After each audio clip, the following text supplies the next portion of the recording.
Hello, everyone. It's your girl, Danielle Spencer, and welcome to episode one of the YouTube series that I talked about before. We're going to be diving into a lot of things tech related.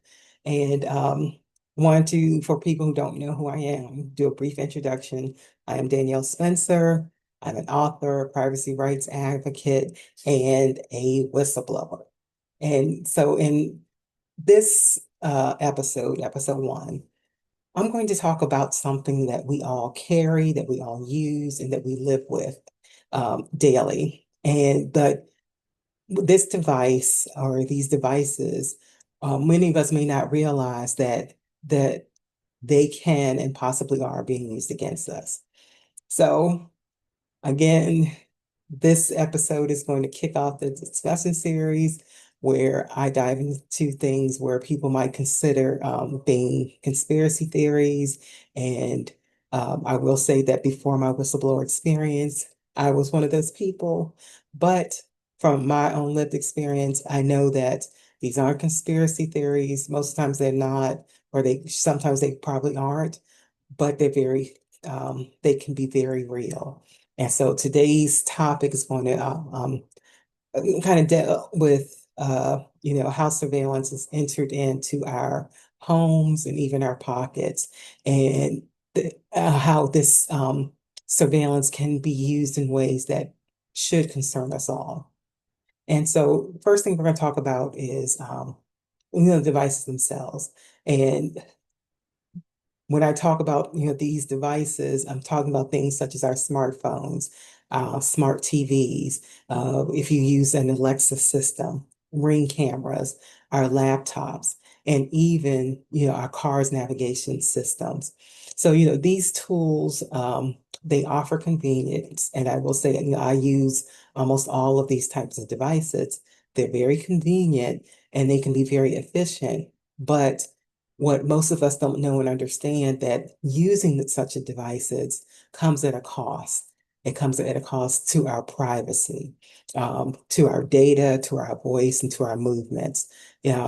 Most of us may not understand or fully grasp the concept that these devices are always listening, they're always watching, and they're um, constantly, collecting our location data and what we're doing. And, for, truth, any device, if it connects to the internet or to a network, it the data that's being collected, it can be accessed and used or misused without your knowledge, without my knowledge, and without our consent. So when these bad actors, or these people, let's say any type of organization, whether it's government or a powerful organization or even individuals, how do they get in? There are legal means and channels of which people can get in and get access to our data from things such as search warrants, subpoenas, or court orders. However, based on my experience, there are other ways to do that. There are back doors. Um, and some of these back doors could be misused or manipulated or exploited, using things such as, tech vulnerabilities. There might be a hole in, quote unquote, hole in the code where a bad actor can exploit that hole and be able to go in through a back door to be able to access your data without knowledge or consent. Um, and other ways where people might be able to buy or purchase that data. Um, and we may not know about it because we've kind of given our consent for this to be done. If you ever notice, whenever you sign up, for a new phone or to use an application or software, there are some terms and conditions, which the vast majority of us do not read everything. But sometimes buried within those pages and pages of terms and conditions is a consent for your data to be shared. And so if your data is shared and it's in those terms and conditions and you've consented to it, um, if you ever want to, kind of fight or bring legal action, the company can say, wait a minute, you did consent to this. So sometimes it's, kind of buried in that consent. So why is this a concern? Well, for people like me who are whistleblowers or activists or anyone else that uses their voice, um, these type of vulnerabilities or even you unwillingly giving consent can can set you up where you can become a target, where your data can be used against you to kind of silence you, intimidate, or kind of monitor what you're doing. And like I've seen these in comments, and I've seen this like on some of the things I've seen that I've videos I've watched on social media where some people say, "Oh, I'm boring. If someone wants to watch what I'm doing and where I'm going, who cares? I'm not, I don't live as exciting life." To people who say that, I would forewarn and tell them that surveillance just isn't about listening to your conversations or watching you at a party or anything like that. Surveillance is about building a profile about who you are, what you do, when you do it, and with whom you interact. So for things like your location history, it kind of shows your routines. Well, this person gets up to go to work every day at this time. They go home at this time. They go to church or do whatever on Sundays. They do this on Saturday. Every Tuesday and Thursday, they go to a soccer practice.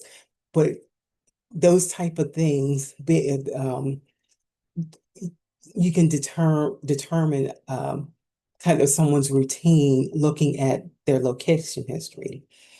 Voice commands, when you tell um, your phone or Alexa to look up something or to do something, your voice commands shows your interest, what you look at and what you're interested in. Your search history and the applications or apps that you use reveal your thoughts. And so all of this type of data um, uh, shows your patterns. And one can use pattern recognition software to learn your habits. Again, like I said before, when you leave home, where you shop, and even like some applications now uh, uh, capture when you sleep and how long you sleep. And so all of that data uh, shows a pattern of who you are and what you do. And bad actors can use that type of information against you. And so this is important because, especially in this day and age, where you can use software to fake videos.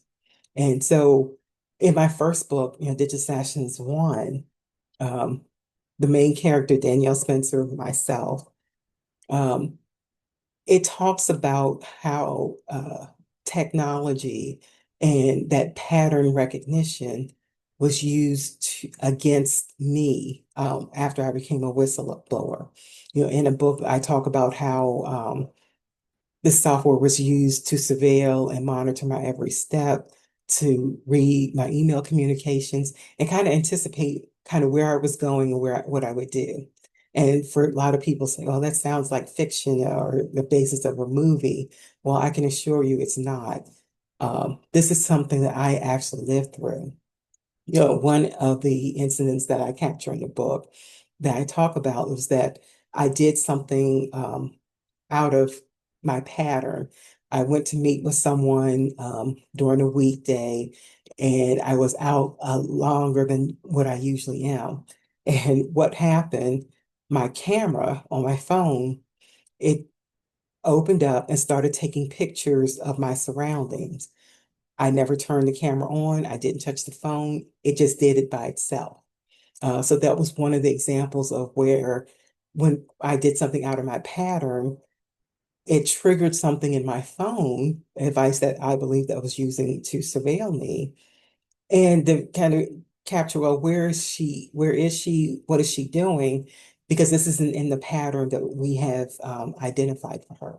Also talked about, especially in the book, where emails were disappearing or I'm speaking to someone and the call dropping.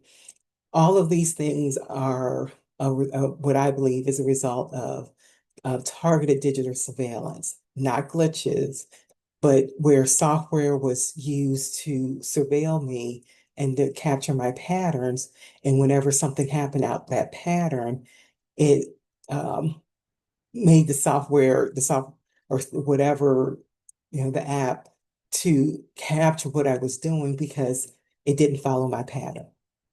And one of the things I want to make clear for anyone who's listening, if you think, well, that seems a lot to go through, I agree with you because I'm not a public figure.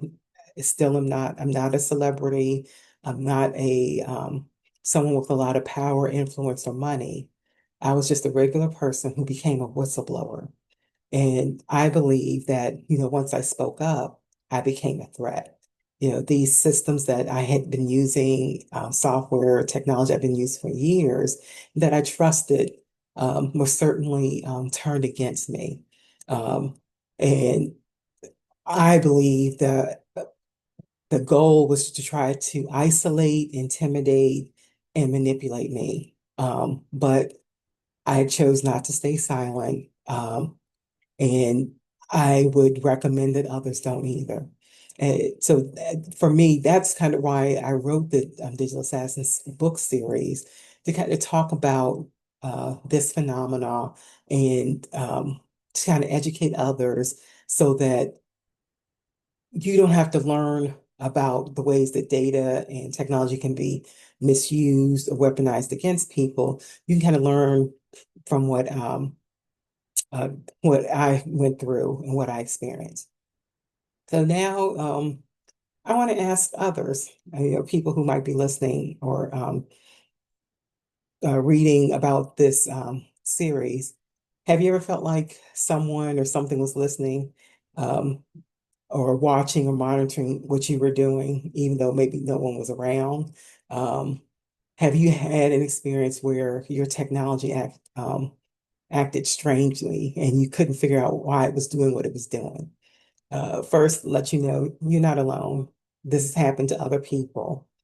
But what I would like to, to start the dialogue and share our experience so we can each learn from each other. I invite you to, share your comments share your story in the comments below. I also want to invite people to subscribe to my channel, um, and most importantly, stay informed. Um, Learn about technology and kind of where it is now, the good parts and the bad parts, so that you can protect yourself. And for those of you who want to know more about my story and kind of what happened to me, I invite you to get the book Digital Assassins book series on Amazon, Barnes and Noble, and probably other uh, online bookstores. But I will provide a link below to so that you can find the books online. But that's episode one. Again, this is not fiction. This is our current reality. So, let's talk about it.